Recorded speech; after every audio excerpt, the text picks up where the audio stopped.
Hello दोस्तों, Ganesha world के इस यूट्यूब चैनल में मैं राहुल सर आप सभी साथियों का बहुत बहुत स्वागत करता हूं। तो दोस्तों, कई बच्चों की कमेंट आ रही थी सर इंपॉर्टेंट क्वेश्चन प्रोवाइड करा दीजिए, है ना। तो मैं आज की वीडियो में दोस्तों इंपॉर्टेंट जो क्वेश्चन है उनको प्रोवाइड करा रहा हूं, आपको इंपॉर्टेंट क्वेश्चन लेकर आया हूं। और ये इंपॉर्टेंट क्वेश्चन आपको साफ साफ बता दे रहा हूँ, 1 से 4 यूनिट तक हैं।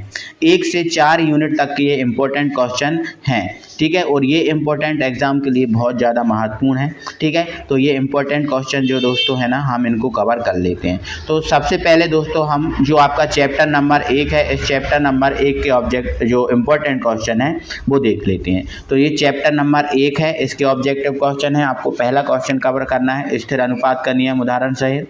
दूसरा आपको करना है गुणित अनुपात का नियम। तीसरा आपको करना है सीमांत अभिकर्मक। देखो यहाँ जो सीमांत अभिकर्मक है इसकी मैं परिभाषा भी लिख दिया है मैंने, है ना। सीमांत अभिकर्मक क्या होता है? किसी अभिक्रिया में भाग लेने वाले वह अभिकारक जो दूसरे अभिकारक की दी गई मात्रा से क्रिया करने के लिए आवश्यक मात्रा में उपस्थित नहीं होता, उसे हम क्या बोलते हैं? सीमांत अभिकारक। मैंने इसकी परिभाषा लिख दी है, ठीक है। मोललता और मोलरता में आपको अंतर स्पष्ट करना है। मूलानुपाती सूत्र और आणविक सूत्र को उदाहरण सहित समझाना है। मैंने ये इंपॉर्टेंट क्वेश्चन इसमें से उठाए हैं, आप इन क्वेश्चन को तैयार कर लेना। ये चैप्टर नंबर 1 के हैं, ठीक है। ये चैप्टर नंबर 2 के इंपॉर्टेंट क्वेश्चन है और इसमें हमारा पहला तो है समस्थानिक और समभारिक को उदाहरण सहित समझाना है। हाइजेनबर्ग के अनिश्चितता को सिद्धांत को आपको ये कंप्लीट कर लेना। आप बाहु का नियम तो आप बहुत अच्छे से कंप्लीट कर लेना, मोस्ट IMP है।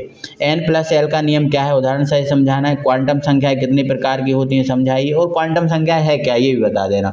कक्षा और कक्षक में अंतर, कक्षा और कक्षक में अंतर। तो ये जो इंपॉर्टेंट क्वेश्चन है मेरे प्यारे भाई, ये आपके कौन से हैं? सेकंड यूनिट के। थर्ड यूनिट के ऑब्जेक्टिव क्वेश्चन की अगर बात करें तो ये थर्ड यूनिट के ऑब्जेक्टिव हमारे क्वेश्चन है। एक सेकेंड, हाँ, ये हमारे थर्ड यूनिट के ऑब्जेक्टिव क्वेश्चन है, जिसमें पहला है आपका आधुनिक आवर्त सारणी मेंडलीव की आवर्त सारणी से श्रेष्ठ क्यों है, ये आपसे बताया गया है। आयनन एंथैल्पी क्या है, इसको प्रभावित करने वाले कारक, ये क्वेश्चन आपको कवर करना है। और इससे पहले दोस्तों मैं आपको 1 से लेकर 4 यूनिट तक के सभी ऑब्जेक्टिव क्वेश्चन कंप्लीट करा चुका हूँ।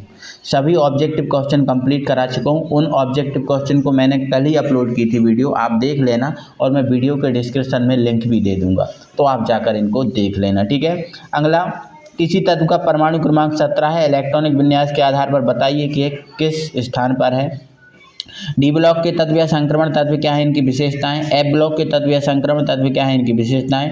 डी ब्लॉक के तत्व और एफ ब्लॉक के तत्वों में अंतर। और इलेक्ट्रॉन बंधुता क्या है, इलेक्ट्रॉन बंधुता और ऋण विद्युता में अंतर स्पष्ट कीजिए। ये हमारे इसमें क्वेश्चन है थर्ड यूनिट में। और फोर्थ यूनिट के क्वेश्चन में ज़्यादा लेकर नहीं आया हूँ, ठीक है। संकरण क्या है, विशेषताएं बताइए। सिग्मा बंध और पाई बंध में अंतर। sp और sp3 संकरण को समझाना है। आबंध कोटि क्या है, O2 और N2 का आपको ऊर्जा आरेख बनाना है।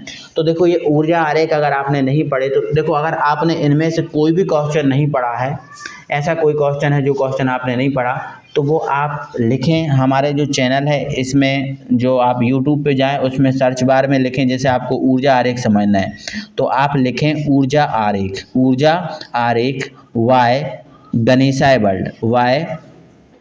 गणेशाय बल्ड। तो ये जो है ना, हमारे चैनल पे आपको ये चीज़ मिल जाएगी और आप इसको देख सकते हो।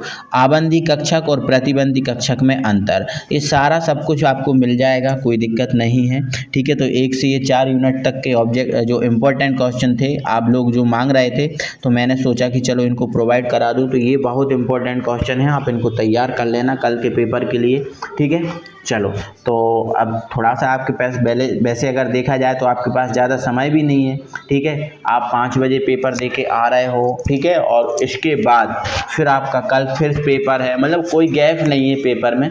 लेकिन आप क्या कर सकते हैं, गैप नहीं है तो आपको तैयारी तो करनी पड़ेगी। तो आप अच्छे से तैयारी करो, है ना। और आपको ये जो इम्पोर्टेंट क्वेश्चन है इनको आप कवर कर लेना, ठीक है। चलो, तो मिलते हैं दोस्तों, और कल के पेपर के लिए ऑल द बेस्ट सभी के लिए, ठीक है। मिलते हैं अगली वीडियो में, तब तक के लिए थैंक यू वेरी मच।